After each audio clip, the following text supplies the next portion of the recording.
30+। 30+। জি বলেন, কি গল্প আপনার একেবারে ছোটবেলা থেকে যেভাবে বলতে ইচ্ছে করে আমার কাছে? ছোটবেলা থেকে জন্মের পর থেকে দেখে আসি যে মা অসুস্থ। মা অসুস্থ ছিল? জি। বাবা কি করতো? বাবা চাকরি করতো। আচ্ছা, কিসের চাকরি করতো? মাদ্রাসার টিচার। আচ্ছা, মাদ্রাসার টিচার ছিলেন। হ্যাঁ, তারপর ওই মা কয় ভাই বোন অসুস্থ। ছিলেন আপনারা? আমরা ছিলাম 4 বোন 2 ভাই। 5 বোন ছিলাম, 1 বোন মারা গেছে। ওকে, আপনি বড়?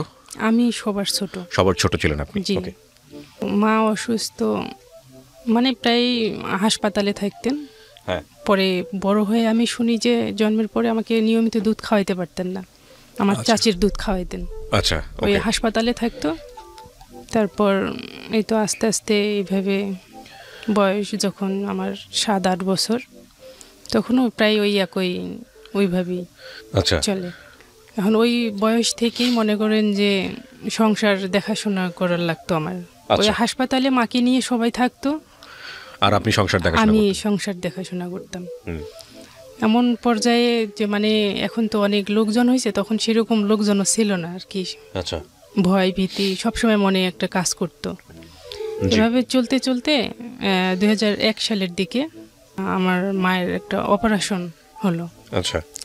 অপারেশন হওয়ার পরে ওই তখন একাই থাকতাম। আর আমার ভাই, যেটা ভাই আপনার বড় ছিল? হ্যাঁ, আমার বড় ভাই ছিল। ভাই 2টা, তার মধ্যে ছোট ভাইটা আর কি। হ্যাঁ। ও প্রচণ্ড রাগী, উদ্ভট ধরনের। হ্যাঁ।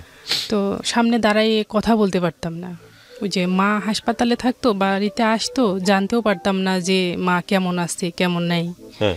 এটা জানতে হতো অন্য কারো মাধ্যমে, ওকে বলাই চাচি বা ভাবিরা ছিল। মানে উনি বলতে চাইতো না? মানে রাগ ওনার সামনে, শুধু বাড়িতেই এই রাগটা দেখাইতো, অন্য কোথাও কিন্তু এই রাগটা দেখাইতে পারতো না। ভাই বোনদের সাথে, বাবা মায়ের সাথে। আর ও ছোটবেলা থেকে এমনই ছিল, মাকে খুব জ্বালাতন করছিল, যে কোনো কিছু বলতে পারতো না, বাড়ি থেকে চলে যাইতো, বা বিষ খাবে, আত্মহত্যা করবে, এইরকম ভয় দেখাইতো। অনেক বেশি ফ্রাস্ট্রেটেড ছিল। হ্যাঁ, জি। তারপরে তো এইভাবে চলতে চলতে মা 2001-এর দিকে অপারেশন হলো। অপারেশন হওয়ার পরে বাড়িতে আসলো। আসার পর তো সে 2001 সালের কথা, তখন তো অপারেশনটা তত একটা বেশি ছিল না, সুবিধাজনক ছিল না। হ্যাঁ, তখন এমন পর্যায়ে ডাক্তার এত সাবধানে থাকতে বলছিল যে খাওয়া দাওয়া সাবধানতা, এমনভাবে করতে করতে মানে ডায়াবেটিস হয়ে গেল তখন মার। আপনার বয়স কত তখন? আমার বয়স তখন হবে কত, 2001 সালের দিকে। এটা 2001 সালের দিকে। আনুমানিক আপনার বয়স বর্তমানে কত? আমার 30। তাহলে কত, 8-9-10 বছর? 8 এরকম। তো মাকে এইভাবে দেখাশোনা করতে করতে যখন ডায়াবেটিস হয়ে গেল, মানে চলাফেরা করতে দিতাম না, একবারে খুব ভাবে সাবধানতা, খাওয়া দাওয়া সেরকমভাবে করাইতো। ডায়াবেটিস ধরা পড়লো। তারপর ওই তো 4 কি 5 মাস হবে অপারেশন পরে, আবার ওই মানে মূলত ছিল পেটের ব্যথা। আচ্ছা। অপারেশন যেটা হলো, তারপরে 4 কি 5 মাস পরে আবার ওই পুনরায় পেটের ব্যথা উঠলো। আচ্ছা। 4-5 মাস পরে আবার যখন পেটের ব্যথা উঠলো, আলট্রাসাউন্ড করে দেখে যে গোল ব্লাডারের ভিতরে কৃমি ঢুকছে আবারও। আচ্ছা। এখন 4-5 মাস পর তো আর অপারেশন হয় না, একটা অপারেশন হয়েছে, ওটাই তো মানে সেরকম একটা ধরনের। তারপরে ওই তো হতে যখন গোল ব্লাডারে কৃমি ঢুকলো, অপারেশনের কোনো নাই, যে অপারেশন করে এমন জায়গায় কৃমি আছে, ওটা বার করলে ওষুধ দিয়ে মারলেও সমস্যা বের হবে না, পচে যাবে, আর অপারেশন তো করাই যাবে না। তখন আমি আমার মায়ের সাথে যখন পাইপ টাইপ দিল নাকের মধ্যে, দেওয়ার পরে ওই সারা রাত ধরে ওই ময়লা বের করতে হবে, মানে বলছে যে ময়লা ঢুকছে, এরকম করে মানে রাতের পর রাত ঘুম নেই, চিন্তা, টেনশন, ভয় সব মিলিয়ে কাজ করতো আর কি। সারা রাত ঘুমাইতাম না। বাবা থাকতো সাথে, বাবা মসজিদে থাকতো, মাঝে মধ্যে এসে একটু দেখাশোনা করতো। হাসপাতালের গেটে তো ঢুকতে দিত না। তারপর ওই মাঝরাতে মা আমাকে ডাক দিল যে বাথরুমে যাওয়ার বাথরুমে গেল যখন, যাওয়ার পর অনেকক্ষণ, মানে আধা ঘন্টা হবে, হ্যাঁ, তারপর বের হয়ে আসলো। তা আমি বললাম যে এতক্ষণ সময় লাগলো, বলতেছে মা কৃমি বাইর হয়েছে। তো তখন ওই যখন হয়ে গেল, ওইটা বের হওয়ার পর পেটের ব্যথা নাই আর। হ্যাঁ পরে ডাক্তার পরের দিনে অপারেশন, সব ওষুধপাতি কিনছে যে আল্লাহ ভরসা, রুগীকে তো ইয়া করতে হবে, অপারেশন করি, মানে ব্লাড ট্লাড সব রেডি করে। তারপরে পরের দিন যখন ডাক্তার আসলো যে কি খবর রুগীর, তা আমি বললাম যে এই সমস্যা, তো পরে পেটের ব্যথা এখন নাই, কৃমিটা বাইর হওয়ার পর থেকে। তা ওনারা তো শুনে আলহামদুলিল্লাহ বলতেছে আগে আলট্রাসাউন্ড করতে নিয়ে যাই, যে আর দেখে যে আসলে ওই কৃমিটাই বাইর হয়েছে, তো মহা খুশি। তো বাড়িতে নিয়ে আসলাম, আসার পরেই চলতেছে। তারপর ওই আমার শুরু হয়ে গেল মাথা ব্যথা।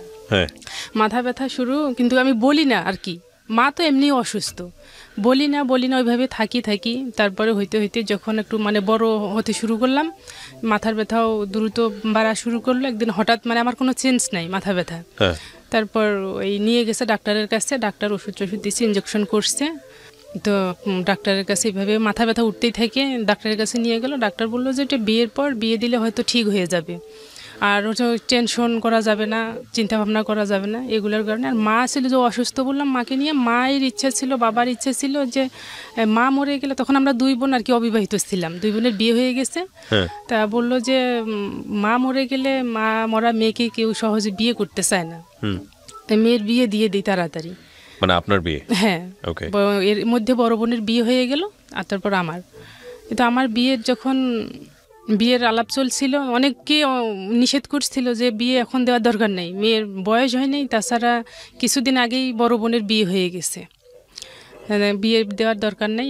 অত অবস্থায় মায়ের কথা রাখার জন্য তারপর একটা প্রস্তাব আসলো, ছেলে সেনাবাহিনীর চাকরি করে।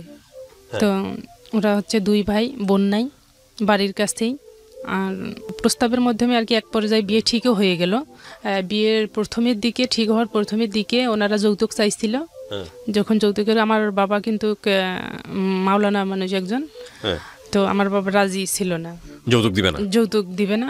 আগের 3টা মেয়ের বিয়ে দিছে, যৌতুক দেয়নি, এই মেয়েকেও দিব না যৌতুক। তারপর ওই ছেলে বাবা মানে অনেক লোকজন ধরাধরির পর ওনারা ছেলের বিয়ে যে দিবে, ও যে সেনাবাহিনীর চাকরি করে, ওখান থেকে কিন্তু ওনারও পারমিশন হয়নি বিয়ের। আচ্ছা, বিয়ের পারমিশন হয়নি। ওর বড় ভাই আছে, বড় ভাইয়ের চাকরির জন্য টাকা লাগবে, সেই জন্য ওনারা ছেলের বিয়ে দিবে। তারপর আমার বাবা অনেক দিন একটু প্রস্তাব থাকলো, এইভাবেই কথা চলে, কিন্তু আমার বাবা যৌতুক দিবে না। শেষে আমার বাবা রাজি হলো যে যেহেতু ছেলের চাকরির জন্য টাকা বিয়ে দিবে, তো তাহলে ঠিক আছে, আমি আমার জামাইয়ের ভাই হিসেবে আমি কিছু হেল্প করব, কিন্তু যৌতুক হিসেবে না। আচ্ছা। তো টাকা দিল, কত টাকা লাগবে, 2 লাখ ওনার চাকরির জন্য। আমার বাবা দিল 1 লাখ টাকা, যে আমি যৌতুক হিসেবে না, এটা আমি হেল্প করলাম। আচ্ছা। তো বিয়ে হয়ে গেল। বিয়ে হয়ে যাওয়ার পর বিয়ে কিন্তু আমাদের কাবিন হয়নি।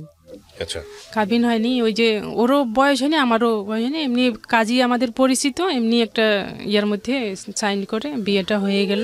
মানে আপনি প্রাপ্তবয়স্ক ছিলেন না, আর ওরও অনুমতি ছিল না? না।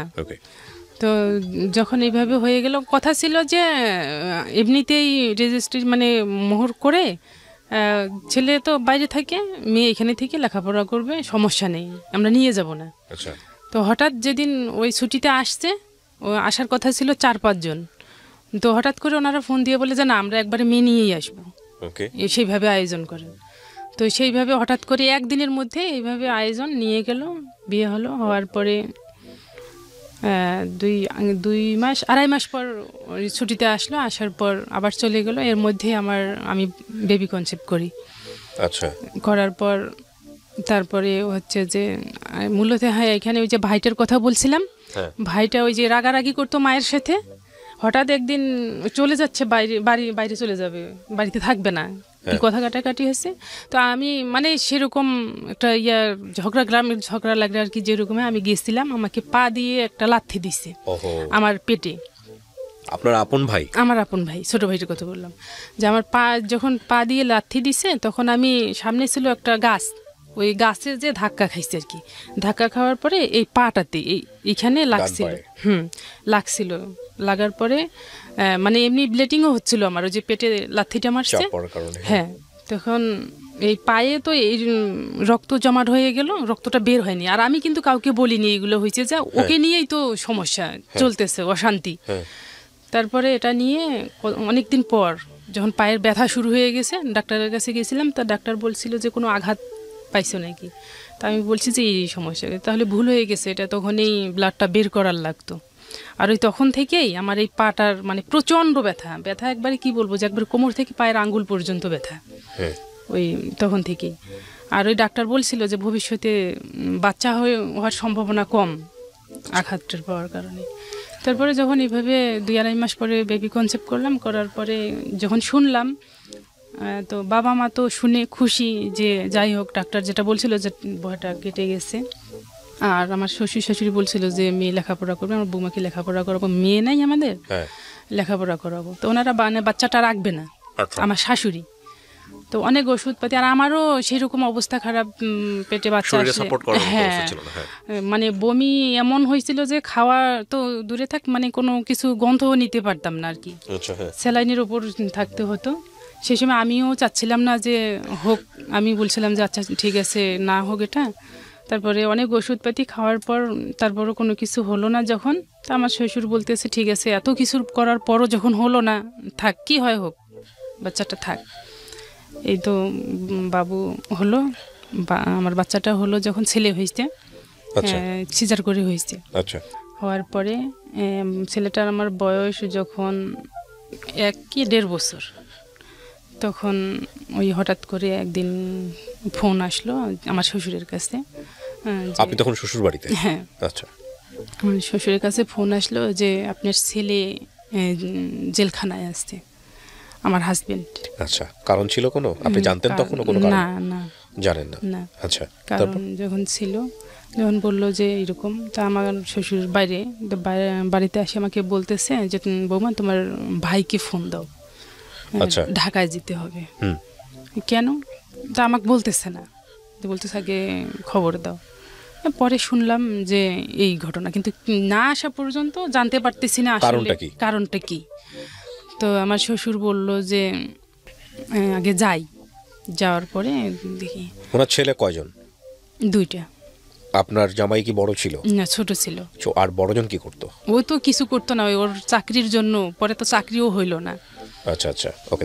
তারপরে ঢাকায় আসলো, আসার পরে বলল যে হ্যাঁ ঘটনা সত্যি, জেলে আছে, কিন্তু কেন আছে এখনো জানতে পারিনি। আচ্ছা, ওখানে যখন গেল, আসলে একটা গ্রামে তো জানেন যে একটা কোনো কিছু যদি হয় অনেক কিছু, সত্যিটা আমি আজও জানি না যে আসলে কি কারণে ওনার এইরকম সমস্যাটা হয়েছে। তারপরে কেউ নাকি বলছে যে রাইফেল হারাইছে। আচ্ছা। আর কেউ বলে যে কোন এক মেজরের বোনের সাথে রিলেশন ছিল। ওকে, 2টা কারণ আমি জানতে পারছি, কিন্তু আসলে যে কোনটা সত্যি আমি আজও জানি না। ওকে আদৌ আর্মিতেই ছিল? হ্যাঁ। ওকে আর্মি ড্রেস পরা অবস্থায় আপনি দেখছেন কখনো? হ্যাঁ। ওকে। তারপরে যখন এইভাবে চলে আসলো, আর আমার শ্বশুর বাড়ি চলে আসলো বলে ওখানে যাওয়ার পরে কি হলো? মানে ওনাকে জেল দিয়ে দিছে ওখানে, মানে ওরা ওখানে যেটা রায় দিয়ে দিছে, কোর্ট মার্শাল ল যেটাকে বলে। হ্যাঁ, 9 মাস 1 বছরের জেল দিয়ে দিছে। প্লাস চাকরি নাই। হ্যাঁ, চাকরি নাই, চাকরি থেকে বরখাস্ত করছে, করার পরে 1 বছরের জেল দিছে। ওকে। দেওয়ার পরে আমার শ্বশুর, আমার ভাই আসলো, আর আমার শ্বশুর বাড়ির কিন্তু আর্থিক অবস্থা মোটেও নাই। আচ্ছা। ওনার চাকরির উপর দিয়ে চলতো আর কি, আর বাড়ির যে ভিটাটা সেটা শুধু ঘরের জায়গা, এটাই। তারপরে আমার বাবা চালাইতো আর কি। এই যে কয়েক মাস ছিল জেলে, আমার বাবা একবারে আমার শ্বশুরের হাত খরচ থেকে শুরু করে সংসারে যা কিছু লাগে আমার বাবা দিত, যে জামাই না আসা পর্যন্ত এভাবেই চলুক। তারপর এই তো এর মধ্যে আমার এক দুলাভাই কিন্তু ধানের ব্যবসা করতো। তারপর আমার কিছু টাকা দিয়ে ওই বড় ভাইরে বলতেছে যে তাহলে এইভাবে তো চলে না, বসে থাকলে তো চলবে না, ওর আশায় তো আমার সাথে এই ব্যবসাটা করো। ওনার সাথে ব্যবসা শুরু করলো, আর আসলো। আসার পর ততদিনে একটু আমার ওই বড় ভাই নিজে একটু করার মতো আর কি হয়ে গেছে, ব্যবসা করতেছে। আসলো, আসার পরে 9 মাসে বের হয়ে আসছে। ওখানে নাকি 9 মাসে 1 বছর হয়। আচ্ছা, জেলে। হ্যাঁ, তো আসলো, আসার পরে এই শুরু হয়ে গেল অশান্তি। টাকা, একটা কথা বলতে ভুলে গেলাম, আমার শ্বশুর আর শাশুড়ি, শ্বশুরটা ছিল ভালো, আমার শাশুড়ি কিন্তু সেরকমই আসছিল।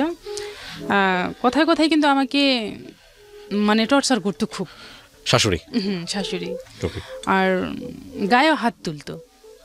তো একদিন কি হয়েছে, আমার মা গেছে ওই তখন আমার ওই ছেলেটা ভ্যানে উঠাই দিতে আসছে, আমার ছেলেটা তখন ওই আমার মায়ের সাথে আসবে। আচ্ছা, ছোট্ট তখন কান্নাকাটি করতেছিল, পাশেই তো বাড়ি। তো মা বলতেছে ঠিক আছে আমি নিয়ে যাই, বিকেলবেলা দিয়ে পাঠাবো কারো দেয়। আচ্ছা, তো নিয়ে আসলো, তখন তো দুধ খাইতো।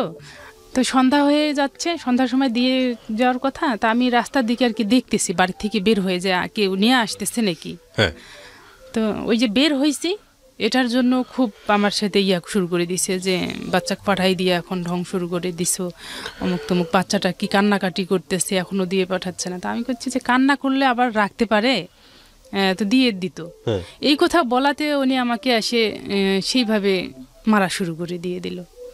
তখন আমি এর আগে তো অনেক গায়ে হাত তুলছে, তো আমি বলতেছি যে এগুলো কি শুরু, আমি তো এমনি এক অশান্তির মধ্যে আছি, এগুলো কি শুরু করছি। তখন আমি কি করছি, ফোন নিয়ে আমার ভাইকে জানাই, মানে বলতেছি যে আমি এখানে আর এইভাবে থাকতে পারবো না, এখানে কিসের জন্য আমি থাকবো, এই যে এই সমস্যা করতেছে। তখন ওই যখন আমার ভাইকে এই কথাটা জানাইলাম তখন উনি কি করলো, লোকজনকে বলতেছে যে আমাকে উল্টো আমার উপরে চাপ দিল যে আমি নাকি ওনাকে মারছি। আচ্ছা, এটা আপনার শাশুড়ি বলল? হ্যাঁ। আচ্ছা, তখন আমি তো অবাক যে এটা আবার কোন কাহিনী হয়ে গেল, যে উনি আমাকে গায়ে হাত তুললো। আমি যতই হোক আমার একটা শিক্ষা আছে, বাবা মার একটা সাপোর্ট আছে, যে বড়দের শ্রদ্ধা সম্মান। এতদিন আমি কিছু বললাম না, আমি বুঝতে পারলাম যে এতদিন তো বলি নাই, এখন আজকে বললাম, আজকে বলাটা আমার মনে হয় ভুল হয়ে গেল, উল্টো আমার উপর দিল। জি। তখন হয়তো পরের দিন আসলো, আসার পরে আমার ভাই, আমার মা, বাবা, যে আমাদের তো মেয়ে, আমাদের মেয়ে তো এই কাজটা করতে পারে না, আমরাও তো জানি যে মেয়ে কোন ধরনের। তো ওনারটাই সত্যি, উনি যেটা বলতেছে ওনারটাই সত্যি। তারপরে তো আর কি কান্নাকাটি, ভাই তো আমাকে আবার মেরে রাখে আসলো, এগুলা কথা শুনতেছি। তো কান্নাকাটি করে থাকলাম। থাকার পরে যখন উনি আসলো, আসার পরে দুই একদিন ঝগড়াঝাটি লেগেই থাকে। ভাত রান্না করে আলাদা রেখে দেয়, খাইতে দেয় না। তো তখন একদিন আমার বাবা আসে দেখে যে আমার অবস্থা খুব খারাপ। আর আমার ওই যে মাথার ব্যথাটা, ডাক্তার বলছিল যে ক্ষুধা লাগার সাথে সাথে দ্রুত ব্যথাটা বাড়বে, ক্ষুধা লাগা যাবে না, আর টেনশন, মানসিক টেনশন এগুলো করা যাবে না, এগুলো তো পিছুই ছাড়ে না। তারপরে বাবা এসে দেখতেছে যে আমার অবস্থা খুব খারাপ। তখন বাবা কি করছে, আর এক মুহূর্ত না থেকে বাড়িতে গেছে, যায় মানে ভাতটা যা লাগে খাওয়ার আর কি মানে নিয়ে আসছে। নিয়ে আসার পরে তারপর আমার হাজবেন্ড মনে হয় বলল যে ওরা তো খাইতে দিচ্ছে না, এইরকম। তা আমি এখন কি করব, এখন তো অত সহজ একটা কিছু করতে পারতেছি না। আর আমাদের ওইদিকে তো মনে করেন যে গরিব একটা এলাকার মতো, সেরকম হঠাৎ করে চাকরি বাকরি সেরকম কোনো নাই। তখন আমার বাবা কি করছে, আবার পরের দিন চাল ডাল্লাকে যা লাগে দিয়ে আসছে, যে আচ্ছা ঠিক আছে এগুলা রান্না করে খাও। এটা যখন দিয়ে আসলো, আমার শাশুড়ি আবার প্রচার করলো কি যে ওর বাবা এসে ওদের আলাদা করে দিয়ে গেছে। আচ্ছা, আমরা একটা জিনিস বুঝতে পারছিলাম যে আপনাদের সংসারে অভাব চলে আসলো, শাশুড়ির মধ্যে ভালো সম্পর্ক নাই আপনাদের সাথে, কিন্তু রেজাল্ট কি দাঁড়ালো ওইদিকে যদি একটু জান। তারপরে মনে করেন যে এইভাবে যখন বললো ভালো কথা, তারপরে এভাবে চলতে থাকলো, মনে হয় যে 2 মাসও ছিল না আসার পরে। তারপর আমাকে বলতেছে যে আমি ঢাকা যাই দেখি তো কোনো চাকরি বাকরি নাই, তো ঢাকায় যাই। ঢাকায় যাওয়ার পরে দেখি কোনো চাকরি পাই কিনা। তো ঠিক আছে যাবো, যে আমার তো টাকা লাগবে, টাকা নাই। বলার পর তো আমি কিছু আমি কি করব, তো বলতেছে যে তুমি বাবার কাছ থেকে কিছু টাকা নিয়ে দাও। আচ্ছা।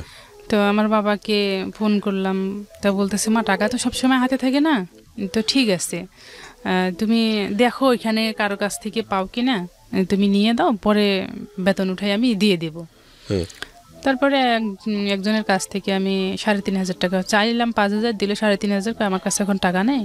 তো আমি দিলাম, তা বলতেছে ঠিক আছে যে এটাই হবে, নিয়ে যাই, নাই যেহেতু আপাতত নিয়ে যাই। তারপর তো ঢাকায় চলে আসলো। আসার পর আমাকে বলতেছে যে তুমি নিয়ে দাও, আমি বিকাশ করে দিয়ে দিব টাকা। আচ্ছা। তারপর আসলো, আসার পর কিন্তু যে আসছে, আসার পর বারবার করে বললাম যে যাওয়ার ওখানে পৌঁছার পরে আমাকে ফোন দিও, হ্যাঁ জানাই দিও। তো আর আমার কাছে আর কোনো, যে আসলো আর কোনো ফোন টোন দিল না। তারপর কিছুদিন পরেই হচ্ছে শবে বরাত। জি। আমরা শবে বরাত করি না, আর আমার বড় বোন একটা শবে বরাত করে, তো ও বলতেছে যাওয়ার জন্য আর কি মায়ের সাথে। আচ্ছা। ওখানে গেলাম, ওখানে যাওয়ার পরে কিছুদিন থেকে 2-3 দিন থেকে আবার চলে আসলাম। আসার পরে আমার ভাই এর মধ্যে একটা বিয়ে করছে। আচ্ছা। বিয়ে করছে, তারপরে হচ্ছে যে ওই বউয়ের সাথে কি জানি কি হয়েছে, ও বউ রাখবে না। আচ্ছা। বউ ডিভোর্স দিবে আপনার ভাইকে? আমার ভাই আমার ভাবিকে ডিভোর্স দিবে। হ্যাঁ। তখন ওদের মানে ভাবি চলেও গেছে, ওর মা যে নিয়েও আসছে। এর মধ্যে আমার ভাই আমাকে ফোন দিল যে এখানে আসো, এখানে আর কতদিন ওইভাবে থাকবা, ও তো ফোন টোন দিচ্ছে না, শুনলো যে ফোন না দেয়, ফোনও দিচ্ছে না, তা ঠিক আছে এখানে। আর আমার মা কিন্তু ওই যে অসুস্থ, মানে ডায়াবেটিস, আবার এদিকে হার্টের সমস্যা ছেলের এই অবস্থার জন্য। তারপর এখানে আসলাম। আসার পরে কিছুদিন পরেই আমার ওই ভাইয়ার নামে মামলা করলো। ওকে, সব দিক থেকে খারাপ সংবাদ। হ্যাঁ, কিছুদিন পরেই আর কি। আসার পরে আমার যে একটা মন মানসিকতা, আমি যে ধীর স্থিরভাবে থাকবো বা একটা টেনশন মুক্ত, সেটা কিন্তু থাকতে পারতেছি না। যখন এই অবস্থা শুরু হয়ে গেল, আসলাম তখন মামলা দিল। মামলা দেওয়ার পরে তার 2-1 দিন পর আবার আরেকটা মামলা দিছে, মোহরানের মামলা। আচ্ছা। আগে একটা দিছে নারী নির্যাতনের মামলা, সেটাতে আমার বাবা আমার মাকেও আসামি করলো। বাবা মা দুজনকে আসামি করলো হচ্ছে আপনার ভাইয়ের বউ? হ্যাঁ, ভাইয়ের বউ পক্ষ। হ্যাঁ, আসামি যখন করলো, আমরা কিন্তু কেস যে এগুলো আমরা জীবনে জানি না, মামলা টামলা এগুলো জীবনে জানি। আর আমার মা যে ভীতু, এই যখন শুনছে যে আমার বাবা আমার মায়ের নামে মামলা, তখন আমার মা কিন্তু আরো ভয় পেয়ে গেছে। হ্যাঁ, ভয় পেয়ে গেছে। আর গ্রামে তো জানেন যে পুলিশ এরকম কোনো কিছু একটা থাকলে কি অবস্থা হয়, জটিল হয়ে যায়। তারপরে সেই মুহূর্তে আমাদের বাসায় ছিল না কারেন্ট, কোনো কিছু নাই, আর আমার বাচ্চাটা ঠিকমতো যত্ন নিতে পারতাম না। আমি এদিক মানসিকভাবে শারীরিকভাবে 2 দিক থেকেই আর কি অসুস্থ। তা যখন এইভাবে চলতে থাকলো, আসামি করলো, ভাই কিন্তু তখন পলাতক। আচ্ছা। ভাই পলাতক, আর এই আবার সংসার কিন্তু আপনার হাজবেন্ডের খোঁজ নাই তখন। যখন আমার সংসার আবার আমাকে এগুলো মেনটেন করতে হচ্ছে, এখন মনের মধ্যে কি থাক, সংসার কিন্তু মেনটেন করতেছে সব কিছু। একটা পুরুষ মানুষ সংসারে যা কিছু করে সব কিছু করতে হচ্ছে, প্লাস আমার বাবা মাকে এইদিকে সামলাতে হচ্ছে, বাড়িতে থাকা যাচ্ছে না। এদিকে শোনা যাচ্ছে যে ফোন করতেছে ভাই বাড়ি থেকে সরতে বলো, পুলিশ আসতেছে। এই বাবা মাকে সরানো, কোথায় রাখবো, কি করব, সন্ধ্যা হয়ে যাচ্ছে। ওই যে বাঁশ ঝড়ের মধ্যে ওইখানে যে থাকতো রাতে করে, ওইখানে যায় ওই ভাতটা রান্না করে নিয়ে খাওয়াইতে হতো। আচ্ছা। আর আমি কিন্তু খাইতাম না, এগুলো টেনশন। এদিকে ছেলেটার ঠিক মতো যত্ন নিতে পারতাম না। তারপর এদিকে হাজবেন্ডের কোনো খবর নেই।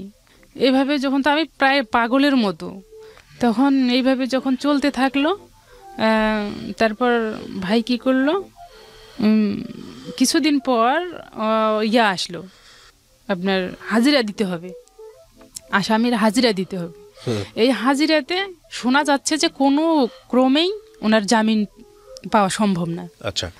তারপরে এই তো মা কান্নাকাটি করতে করতে শুনে, এদিকে এই অবস্থা দেখে এই তো যখন গেল, ঠিকই ওনাকে আটক করলো, অ্যারেস্ট করলো। হ্যাঁ, করার পরে 3 মাস থাকলো জেলে 3 মাস থাকলো। আর এইদিকে 3 মাস মনে করেন যে রোগী, মা তো এমনিতেই রোগী, তার উপরে সংসার, এনিথিং মনে করেন যে শুধু আমি ধানটা কাটি নেই, এছাড়া সব কাজই করছেন। এছাড়া আমি সব কাজ, ওই কামলা নিত, কামলার সাথে থাকতে হতো ওদের সাথে, বা ওদের দেখা যাচ্ছে যে সব সময় আমরা যে একবার উচ্চ ফ্যামিলি তাও না, নিম্ন শ্রেণী তাও না, কিন্তু স্বাভাবিক মতো চলতো। বা আবার 2 বিঘার মতো আবাদ করার মতো জমি আছে আর কি।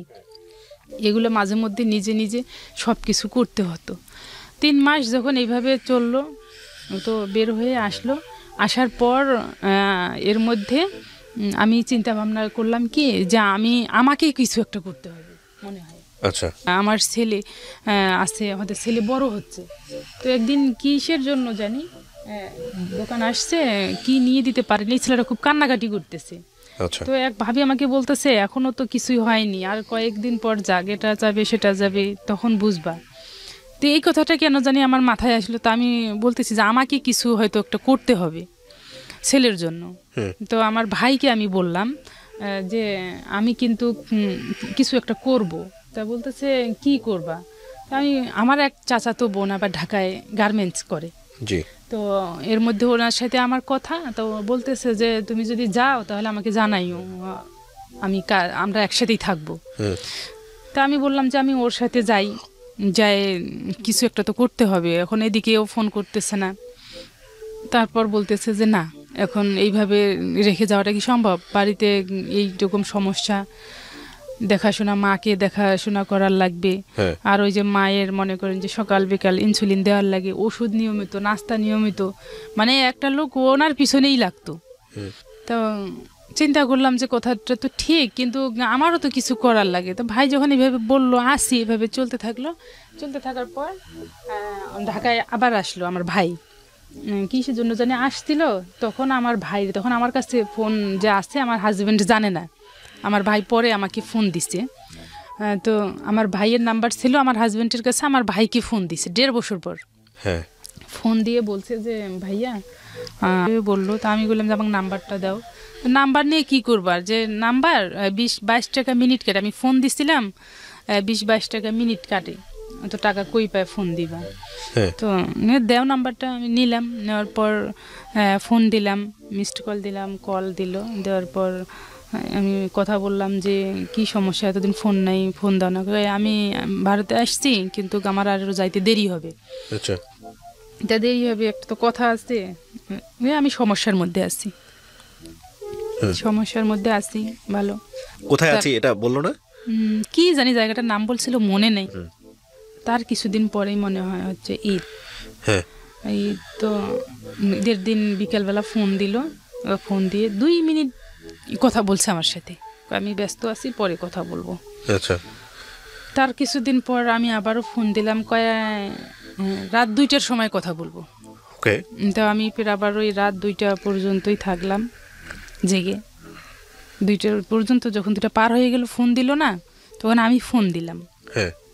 তা বলতেছে এখনো ঘুমাও নাই, আমি ব্যস্ত আছি, পরে কথা বলবো। আবার ওই কথা। আচ্ছা। তারপরে নাই যখন ফোন, তখন আমি কি করলাম, ফোন দেয় না, অপেক্ষা থাকি, ফোন দেয় না। তখন এর মধ্যে আমি কি করলাম, অনেক কষ্ট করে যে ওই টাকা ম্যানেজ করা শুরু করলাম, যে ফোন দিতে হবে। আচ্ছা। মায়ের কাছ থেকে নিলাম কিছু টাকা, নিয়ে আমি মোবাইলে রিচার্জ করে ফোন দিলাম। আমি টাকা করে, তারপরও কথা বললো না। ওই বলতেছে যে আমি ব্যস্ত আছি, এই কথা বলার পর আর ফোন নেই।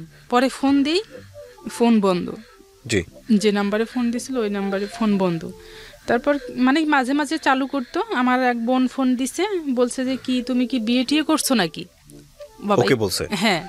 এই কথা বলাতে মহারাগ, মানে আমাকে ফোন দিয়ে বলতেছে আপা এইভাবে বলে আমি কি বিয়ে করার জন্য আসছি? আচ্ছা।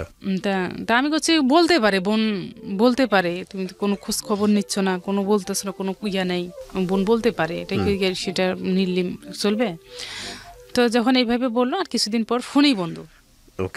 ফোন যখন বন্ধ, এই ছেলেটার বয়সও বাড়তে শুরু করলো। এর মধ্যে ছেলেটারে স্কুলে দিলাম। এর মাঝে আবার ভাইয়ের ইয়া শুরু হয়ে গেল। একটা মেয়ে বিয়ের পর যখন বাবার বাড়িতে থাকে, তখন তার ইয়াটা কি কোন পর্যায়ে, মানে ভাইয়েরও এক ধরনের অত্যাচার আমার উপর শুরু হয়ে গেল। আর হচ্ছে এর মধ্যে আবার ভাই বিয়ে করছে, ওটা তো ডিভোর্স হয়ে গেল, মামলা চলতেছে, আরেকটা বিয়ে করে ফেলেছে। হ্যাঁ, আরেকটা। তখন আপনার হাজবেন্ডের কোনো খোঁজ নাই? না, ওই ফোন বন্ধ একবারে। যখন এইভাবে চলতে শুরু করলো, ছেলেটারই স্কুলে দিলাম। ছেলেটা মনে করেন যে ভালো মন্দ বুঝতে শিখতেছে, কিছু নেবে, হয়তো কিছু খাবে, এরকম কোনো চাহিদা আমি পূরণ করতে পারতাম না। আমি যে একটা মানুষ, আমারও তো ইচ্ছা বা শখ চাহিদা আছে, আমার তো পারি না, প্লাস বাচ্চাটারও পারি না। আবার এদিকে মায়ের এই অবস্থা। মা যখন কি করলাম, তখন ওই এদিকে আর কি দেখি যে কিছু করা যায় নাকি। তারপর একটা দর্জি কাজ শিখবো, ওই যে স্কুলে শেখায়, ওখানে গেলাম মাকে না বলে। আমার তো মাথা ব্যথা, তার উপর ওই যে বললাম ভাইয়ের লাথিতে ওই যে পায়ের ব্যথা, ওটা পা মাঝে মাঝে এমন হতো যে উঠতে পারতাম না, পা নিয়ে হাঁটতেই পারতাম না। ডাক্তার বলে দিছে যে একসময় হয়তো প্যারালাইসিসের লক্ষণ, এটা প্যারালাইসিস হয়ে যেতে পারে। তারপরে যখন গেলাম, মা কিন্তু কিছুতেই মানে যেতে দিবে না, যে তোমার তো মাথার সমস্যা আর পায়েরও সমস্যা, তুমি কিভাবে কাজ করবা। মা যাইতে দিবে না। ওখানে টাকা দিয়ে ভর্তি হলাম, 250 কি 300 টাকা দিয়ে ভর্তি হলাম। সে টাকাটাও আর তুলতে পারলাম না, মা যাইতে দিবে না, যে তুমি আগে সুস্থ হও। আর মা কিন্তু মানে প্রচণ্ড মানে সেই রকম প্রচুরভাবে আমার চিকিৎসার জন্য লেগে পড়লো, যে মেয়েটাকে আগে সুস্থ করতে হবে। আমি তো মনে করি অসুস্থ, এর মধ্যে আবার ওই যে চোখ দিয়ে আর কিছু দেখতে পারি, চোখের মাথার ব্যথায় চোখ দিয়ে কোরআন শরীফ পড়তে পারি না, একখানে কোনো কিছু যে দেখবো মানে শুধু পানি পড়ে চোখ দিয়ে। তো এর মধ্যে মা শুরু করলো, মা বুঝলো যে মেয়েটা আসলে আগে সুস্থ করতে হবে। তারপরে মা ওই ডাক্তার যখন যে বলে যে ওই ডাক্তার ভালো, ওখানেই পাঠাইতো চিকিৎসার জন্য। তো চিকিৎসা ওই এক কথাই বলে ডাক্তার যে মানসিক টেনশন করা যাবে না, ঘুম পর্যাপ্ত পরিমাণ, আর হাসি খুশি থাকতে হবে, এইভাবে ডাক্তার বলে শুধু। আর মাথা ব্যথা তো প্রচণ্ড চলতেইছে কোনো সময়। মাথা ব্যথা কিন্তু আমার অল টাইম, কোনো সময়ের জন্য আমি বলি যে আমার মাথা ব্যথাটা যদি একদিন পর পর হতো বা আধা ঘন্টার জন্য যদি থেমে থাকতো তাও ভালো লাগতো। সেই ছোটবেলা থেকে এখন পর্যন্ত প্রায় পাগল। ডাক্তার বলছিল যেটা পাগলের লক্ষণ, একসময় পাগল হয়ে যেতে পারে। এইভাবে যখন মা দর্জির কাজটা শিখতে দিল না, বলতেছে আগে চিকিৎসা করো। আর ওই যে কার কাছ থেকে শুনছে সিজারে করলে কোমর ব্যথা হয়, মেশিন চালা যায় না, মা ভয় পাইতো খুব। তারপরে ভাবে চোখ করতে করতে দিল না, ওটাতে করতে দর্জির কাজ করতে দিল না। তারপর আমাদের ওইখানে একটা কোম্পানি আছে, ওইখানে যাব, ওইখানে যাইতে দিবে না। খুব হতাশা টেনশন কাজ করতো মায়ের মধ্যে। কেন? ওই যে ভাইটার কথা বলছিলাম না, ওই ভাই কোনো কিছু একটু হলেই ওই বাড়ি থেকে চলে যায়। আচ্ছা, আমি বিষ খাবো, গলায় দড়ি দেবো, বাট কয়েকবার করছে বিষ খাওয়ার করছে, কয়েকবার খাইছে। তারপরে একবার চোখের সামনে জড়াজড়ি করতেছে, চোখে একবার 1 বোতল বিষ চোখে পড়ছে ভাইয়ের। তারপর চোখের সমস্যা হয়ে গেল, মানসিক রোগী হয়ে যাওয়ার কথা। আশেপাশে যারা আছে তারা মানসিক রোগী হয়ে যাবে। একটা অসুস্থ মানুষের সঙ্গে যদি আপনি কন্টিনিউয়াসলি থাকেন, তাহলে হয় আপনাকে প্রচন্ড মনোবল সম্পন্ন হতে হবে, অথবা আপনি মানসিক রোগী হয়ে যাবেন।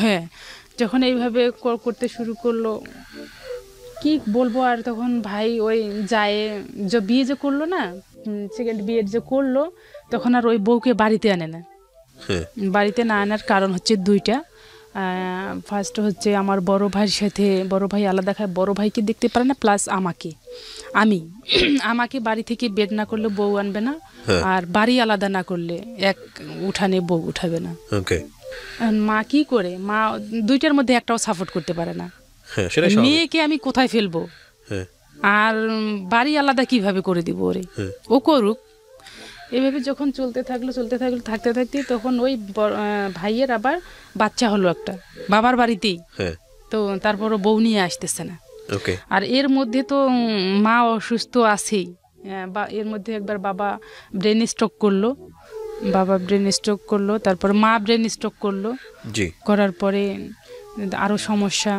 এখন মাকে টেনশন দিতে পারি না, আর মায়ের পিছনে আমি ছায়ার মতো লেগে থাকতাম, যে আমার মনে তো কি আছে, আমি তো হতাশায় মরতেছি, টেনশনে মরতেছি, কিন্তু মাকে সাহস দিতাম সব সময়ের জন্য। এনিথিং বাইরের লোক, সাইটের লোকও বলতো যে ও সংসারে না থাকলে কি সমস্যা, তুমি তো যা করার তো কাজের লোককে দিয়েই করাও, তাহলে ও তো আর করে না। এখন বুঝতেছি, আমি মা হয়েছি, এখন আমি বুঝতেছি যে আমার মা কেন এরকম করতো। সন্তান যেহেতু, এখন কোনো ক্রমেই আমার মা এটা মেনে নিতে পারতো না। আর বাড়ি থেকে বের হয়ে যদি এক সময়ের কথা বলি, বেশিরভাগ করতো ওটা সময়, ওই যে যেমন মনে করেন যে ধান লাগার লাগবে বা ধান কাটার লাগবে, সিজনের সময় আর কি, এরকম কাজ করতো। বাড়িতে থাকবে না, তারপর যখন ওগুলো ম্যানেজ করা হয়ে যাইতো, বাড়িতে ফসল উঠতো, তখন হট করে যাইতো বাড়িতে, যাওয়ার পর ওগুলো বিক্রি টিক্রি করে ওকে যা টাকা লাগে নিয়ে চলে আসতো আবার। তারপরে যখন এরকম করলো, মা চিকিৎসা করাইতে শুরু করলো, কোনোতেই কোনো কিছু হচ্ছে না। ডাক্তার বলল যে মাথা সিটি স্ক্যান করাতে হবে। হ্যাঁ, মাথা সিটি স্ক্যান করাতে টাকা লাগতে পারে। তো আসলাম, সিটি স্ক্যান একে একে মনে হয় 3বার কি 4বার করছি। কোনো কিছু ধরা পড়ে না, বলে যে রিপোর্ট ভালো আছে, ওষুধ খাইলেই সারবে, কিন্তু ওষুধ খাই যায় না। ওই টেনশন, মানসিকভাবে সুস্থ থাকতে হবে, মানসিক টেনশন করা যায় না, এইভাবেই বলে। তারপরেই তো ছেলেকে স্কুলে দিলাম, কাপড় চোপড় লাগে, কাপড় কিনে দিতে পারতাম না। আপনার ছেলের বয়স কত এখন? এখন আমার ছেলের বয়স হচ্ছে 14.5 বছর। আপনার হাজবেন্ড কোথায়?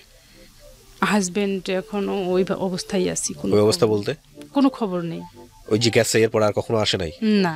আপনার সাথে যোগাযোগ হয়েছে? হ্যাঁ, এর মধ্যে আমি শুনছি যে ভারতে যাওয়ার আগে আমার শাশুড়ির কাছে আসছিল রাতে চুপ করে। এটা আবার ওরই মামাতো ভাই আমাকে বলছে, ওর মামি আমাকে বলছে। কিছুদিন পরে ওর নানা মারা গেল, সেখানে গেলাম। যাওয়ার পর ওর মামি বলতেছে যে বৌমা যে আসছিল তুমি জানো? আমি তো জানি না। আপনার সঙ্গে কোনো কথা হয়নি? মূল কথা হচ্ছে এটা, আপনি 14 বছরে এই মানুষটার অপেক্ষায় এখনো আছেন। হ্যাঁ। কেন আছেন? বিশ্বাস করে যে হয়তো আসবে, কারণ আমার সাথে কোনো কিছু তার হয়নি।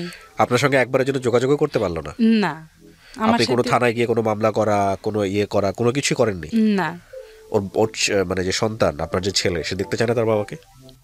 অবশ্যই দেখতে চায়। আবার কি বলবো, আমরা দুজনেই এখন মা ছেলে দুজনেই মনে করেন যে মানসিকভাবে খুবই।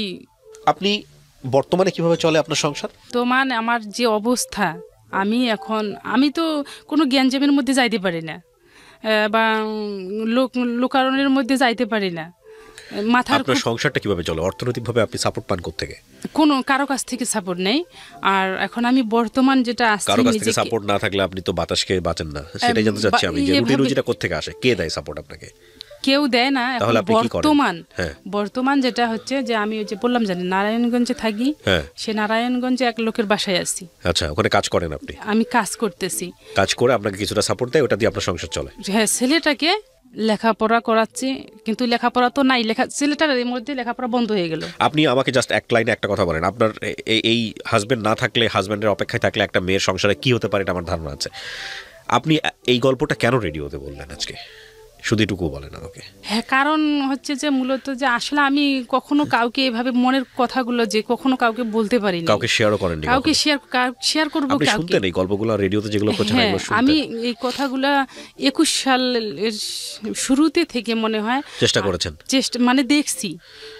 এর আগে আমার মা বলতো, তখন তো এগুলো দেখতাম না, বা তখন মোবাইল ছিল না, তো আমার মা বলতো যে বই, আগের লোক তো বলতো যে সিনেমাকে বই, আমার মা বলতো যেগুলো নিয়ে একটা বই তৈরি করা যাইতো। আমার মায়ের খুব ইচ্ছা ছিল। আমি শুধু শেষ বেলাতে এসে শুধু একটা কথাই বলতে চাই, প্রিয় দর্শক এবং শ্রোতা, এই গল্পটা চাইলে অনেক বড় করা যেতে পারতো, কিন্তু আমার হেলথ কন্ডিশন খুব একটা ভালো না, একটু ঠান্ডা লেগেছে, যে কারণে আপনারা হয়তো বুঝতেই পারছেন আমার গলা শুনে, আমি হয়তো খুব বেশি বড় করলাম না। তবে একটা জিনিস আপনাদেরকে বলি, বাঙালি নারীর কিছু বিষয় আছে যেটা শুধুমাত্র বাঙালি নারীর মধ্যেই বা আমাদের ইন্ডিয়ান সাবকন্টিনেন্টেই সম্ভব। 14টা বছর এই একটা মানুষের সাথে কয়েকটা মাসের মাত্র সান্নিধ্য সে পেয়েছিল, যে মানুষটাকে সেভাবে তার দেখা হয়নি, জানা হয়নি, শোনা হয়নি, সেই মানুষটার জন্য সে এখনও অপেক্ষা করে যাচ্ছে, এবং সে আদৌ কোনো দিন ফিরবে কিনা তার কোনো সম্ভাবনা নেই। তো বাকি জীবন যদি না ফিরে তাহলে কি করবেন? এভাবেই কাটাই দিবেন? হ্যাঁ, এখন ছেলে আছে, ছেলের জন্য। ওই যে বললাম, একটা মেয়ের পক্ষে এটা সম্ভব, একটা ছেলের পক্ষে এটা চিন্তা করা যায় কিনা আমি জানি না। যার যেভাবে সুখ হয়, এটা হচ্ছে মূল কথা। আপনি এভাবে যদি ভালো থাকেন তাহলে এটাই ভালো, আর যদি মনে করেন যে না এভাবে ভালো না, আপনি যেভাবে ভালো থাকবেন সেই ভালো থাকার অধিকার আপনাকে ধর্মও দিয়েছে, আইনও দিয়েছে, তাই না? এত বছর একটা মানুষ ডিস্টেন্সে থাকলে সেই মানুষের সাথে আপনি যদি সম্পর্ক না রাখতে চান, সে ব্যাপারে আমাদের ধর্মও বলে যে ইয়েস, আবার আইনও বলে ইয়েস। কিন্তু আপনি যেটা করে চলেছেন এটা শুধুমাত্র মানুষ হয়ে সম্ভব না, এটা অসম্ভব লেভেলের ধৈর্য এবং অসম্ভব লেভেলের প্রতিজ্ঞা থাকলে সেটা সম্ভব। আমি ধন্যবাদ জানাই যে শেষ পর্যন্ত আপনি এখানে এসেছেন, বাট আমি দুঃখ প্রকাশ করছি যে আমি আপনার পুরো গল্পটা বিস্তারিত শুনতে পারলাম না, একটাই কারণে, আমার হেলথের কন্ডিশন। বাট আমি দোয়া করি যাতে করে আপনার এই যে দুর্দশা, সেই দুর্দশা আল্লাহ যেন আপনাকে ঘুচিয়ে দেন। প্রিয় দর্শক এবং শ্রোতা, অনেক অনেক ভালো থাকুন। প্রত্যেকটা মানুষের কাছ থেকেই আমাদের কিছু না কিছু শেখার আছে। এই সাধারণ মানুষগুলোই একজন লেখকের কলমে যখন উঠে আসে তখন সেটা অসাধারণ একটা বই হয়। এই সাধারণ মানুষগুলোর গল্পের মধ্যে যখন অনেক কিছু মিক্স করে সেলুলয়েডের পর্দায় চলে আসে তখন সেটা সিনেমা হয়। 30+। জি বলেন, কি গল্প আপনার একেবারে ছোটবেলা থেকে যেভাবে বলতে ইচ্ছে করে আমার কাছে? ছোটবেলা থেকে জন্মের পর থেকে দেখে আসি যে মা অসুস্থ। মা অসুস্থ ছিল? বাবা কি করতো? বাবা চাকরি করতো। আচ্ছা, কিসের চাকরি করতো? মাদ্রাসার টিচার। আচ্ছা, মাদ্রাসার টিচার ছিলেন। হ্যাঁ, তারপর ওই মা। কয় ভাই বোন ছিলেন আপনারা? আমরা ছিলাম 4 বোন 2 ভাই। 5 বোন ছিলাম, 1 বোন মারা গেছে। ওকে, আপনি বড়? আমি সবার ছোট। সবার ছোট ছিলেন আপনি? ওকে। মা অসুস্থ, মানে প্রায় হাসপাতালে থাকতেন। হ্যাঁ। পরে বড় হয়ে আমি শুনি যে জন্মের পরে আমাকে নিয়মিত দুধ খাওয়াইতে পারতেন না, আমার চাচির দুধ খাওয়াইতেন। আচ্ছা, ওই হাসপাতালে থাকতো। তারপর এই তো আস্তে আস্তে এইভাবে বয়স যখন আমার 7-8 বছর, তখনও প্রায় ওই একই ওইভাবেই চলে। এখন ওই বয়স থেকেই মনে করেন যে সংসার দেখাশোনা করার লাগতো আমার। ওই হাসপাতালে মাকে নিয়ে সবাই থাকতো, আর আপনি সংসার দেখাশোনা? আমি সংসার দেখাশোনা করতাম। এমন পর্যায়ে যে মানে এখন তো অনেক লোকজন হয়েছে, তখন সেরকম লোকজনও ছিল না আর কি। আচ্ছা। ভয় ভীতি সবসময় মনে একটা কাজ করতো। এভাবে চলতে চলতে 2001 সালের দিকে আমার মায়ের একটা অপারেশন হলো। আচ্ছা। অপারেশন হওয়ার পরে ওই তখন একাই থাকতাম। আর আমার ভাই, যেটা ভাই আপনার বড় ছিল? হ্যাঁ, আমার বড় ভাই ছিল। ভাই 2টা, তার মধ্যে ছোট ভাইটা আর কি। হ্যাঁ। ও প্রচন্ড রাগী, উদ্ভট ধরনের। তো সামনে দাঁড়ায় কথা বলতে পারতাম না। ওই যে মা হাসপাতালে থাকতো, বাড়িতে আসতো, জানতেও পারতাম না যে মা কেমন আছে কেমন নাই। এটা জানতে হতো অন্য কারো মাধ্যমে, ওকে বলাই চাচি বা ভাবিরা ছিল। মানে উনি বলতে চাইতো না? মানে রাগ ওনার সামনে, শুধু বাড়িতেই এই রাগটা দেখাইতো, অন্য কোথাও কিন্তু এই রাগটা দেখাইতে পারতো না। ভাই বোনদের সাথে, বাবা মায়ের সাথে। আর ও ছোটবেলা থেকে এমনই ছিল, মাকে খুব জ্বালাতন করছিল, যে কোনো কিছু বলতে পারতো না, বাড়ি থেকে চলে যাইতো, বা বিষ খাবে, আত্মহত্যা করবে, এইরকম ভয় দেখাইতো। অনেক বেশি ফ্রাস্ট্রেটেড ছিল। হ্যাঁ, জি। তারপরে তো এইভাবে চলতে চলতে মা 2001-এর দিকে অপারেশন হলো। অপারেশন হওয়ার পরে বাড়িতে আসলো। আসার পর তো সে 2001 সালের কথা, তখন তো অপারেশনটা তত একটা বেশি ছিল না, সুবিধাজনক ছিল না। হ্যাঁ, তখন এমন পর্যায়ে ডাক্তার এত সাবধানে থাকতে বলছিল যে খাওয়া দাওয়া সাবধানতা এমনভাবে করতে করতে মানে ডায়াবেটিস হয়ে গেল তখন মার। আপনার বয়স কত তখন? আমার বয়স তখন হবে কত, 2001 সালের দিকে। এটা 2001 সালের দিকে আনুমানিক আপনার বয়স বর্তমানে কত? আমার 30। তাহলে কত, 8-9-10 বছর এরকম। তো মাকে এইভাবে দেখাশোনা করতে করতে যখন ডায়াবেটিস হয়ে গেল, মানে চলাফেরা করতে দিতাম না, একবারে খুব ভাবে সাবধানতা, খাওয়া দাওয়া সেরকমভাবে করাইতো। ডায়াবেটিস ধরা পড়লো। তারপর ওই তো 4 কি 5 মাস হবে অপারেশন পরে আবার ওই মানে মূলত ছিল পেটের ব্যথা। আচ্ছা। অপারেশন যেটা হলো, তারপরে 4 কি 5 মাস পরে আবার ওই পুনরায় পেটের ব্যথা উঠলো। আচ্ছা। 4-5 মাস পরে আবার যখন পেটের ব্যথা উঠলো, আলট্রাসাউন্ড করে দেখে যে গোল ব্লাডারের ভিতরে কৃমি ঢুকছে আবারও। আচ্ছা। এখন 4-5 মাস পর তো আর অপারেশন হয় না, একটা অপারেশন হয়েছে, ওটাই তো মানে সেরকম একটা ধরনের। তারপরে ওই তো হতে যখন গোল ব্লাডারে কৃমি ঢুকলো, অপারেশনের কোনো নাই, যে অপারেশন করে এমন জায়গায় কৃমি আছে ওটা বার করলে ওষুধ দিয়ে মারলেও সমস্যা বের হবে না, পচে যাবে, আর অপারেশন তো করাই যাবে না। তখন আমি আমার মায়ের সাথে যখন পাইপ টাইপ দিল নাকের মধ্যে, দেওয়ার পরে ওই সারা রাত ধরে ওই ময়লা বের করতে হবে, মানে বলছে যে ময়লা ঢুকছে। এরকম করে মানে রাতের পর রাত ঘুম নেই, চিন্তা, টেনশন, ভয় সব মিলিয়ে কাজ করতো আর কি। সারা রাত ঘুমাইতাম না। বাবা থাকতো সাথে, বাবা মসজিদে থাকতো, মাঝে মধ্যে এসে একটু দেখাশোনা করতো। হাসপাতালের গেটে তো ঢুকতে দিত না। তারপর ওই মাঝরাতে মা আমাকে ডাক দিল যে বাথরুমে যাওয়ার বাথরুমে গেল যখন, যাওয়ার পর অনেকক্ষণ, মানে আধা ঘন্টা হবে। হ্যাঁ, তারপর বের হয়ে আসলো। তা আমি বললাম যে এতক্ষণ সময় লাগলো, বলতেছে মা কৃমি বাইর হয়েছে। তো তখন ওই যখন হয়ে গেল ওইটা বের হওয়ার পর পেটের ব্যথা নাই আর। হ্যাঁ পরে ডাক্তার পরের দিনে অপারেশন, সব ওষুধপাতি কিনছে যে আল্লাহ ভরসা, রুগীকে তো করতে হবে, অপারেশন করি, মানে ব্লাড ট্লাড সব রেডি করে। তারপরে পরের দিন যখন ডাক্তার আসলো যে কি খবর রুগীর, তা আমি বললাম যে এই সমস্যা, তো পরে পেটের ব্যথা এখন নাই, কৃমিটা বাইর হওয়ার পর থেকে। তা ওনারা তো শুনে আলহামদুলিল্লাহ বলতেছে আগে আলট্রাসাউন্ড করতে নিয়ে যাই, যে দেখে যে আসলে ওই কৃমিটাই বাইর হয়েছে, তো মহা খুশি। তো বাড়িতে নিয়ে আসলাম, আসার পরেই চলতেছে। তারপর ওই আমার শুরু হয়ে গেল মাথা ব্যথা। হ্যাঁ মাথা ব্যথা শুরু, কিন্তু আমি বলি না আর কি, মা তো এমনি অসুস্থ, বলি না ওইভাবে থাকি। তারপরে হইতে হইতে যখন একটু মানে বড় হতে শুরু করলাম, মাথার ব্যথাও দ্রুত বাড়া শুরু করলো। একদিন হঠাৎ মানে আমার কোনো চেঞ্জ নাই মাথা ব্যথা। তারপর ওই নিয়ে গেছে ডাক্তারের কাছে, ডাক্তার ওষুধ দিচ্ছে, ইঞ্জেকশন করছে। তো ডাক্তারের কাছে এইভাবে মাথা ব্যথা উঠতেই থাকে, ডাক্তারের কাছে নিয়ে গেল। ডাক্তার বললো যে এটা বিয়ের পর বিয়ে দিলে হয়তো ঠিক হয়ে যাবে, আর ওটা টেনশন করা যাবে না, চিন্তা ভাবনা করা যাবে না এগুলোর কারণে। আর মা ছিল যে অসুস্থ, বললাম মাকে নিয়ে, মায়ের ইচ্ছা ছিল, বাবার ইচ্ছা ছিল যে মা মরে গেলে, তখন আমরা 2 বোন আর কি অবিবাহিত ছিলাম, 2 বোনের বিয়ে হয়ে গেছে। তা বললো যে মা মরে গেলে, মা মরা মেয়েকে কেউ সহজে বিয়ে করতে চায় না, মেয়ের বিয়ে দিয়ে দিই তাড়াতাড়ি। মানে আপনার বিয়ে? হ্যাঁ, এর মধ্যে বড় বোনের বিয়ে হয়ে গেল, আর তারপর আমার।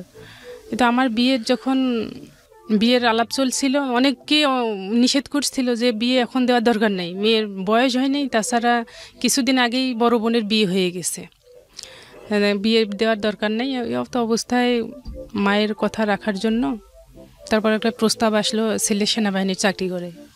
তো ওরা হচ্ছে 2 ভাই, বোন নাই, বাড়ির কাছেই। আর প্রস্তাবের মাধ্যমে আর কি এক পর্যায়ে বিয়ে ঠিকও হয়ে গেল। বিয়ের ঠিক হওয়ার প্রথমের দিকে ওনারা যৌতুক চাইছিল। যখন যৌতুকের, আমার বাবা কিন্তু মাওলানা মানুষ একজন, তো আমার বাবা রাজি ছিল না, যৌতুক দিবে না। আগের 3টা মেয়ের বিয়ে দিছে, যৌতুক দেয়নি, এই মেয়েকেও দিব না যৌতুক।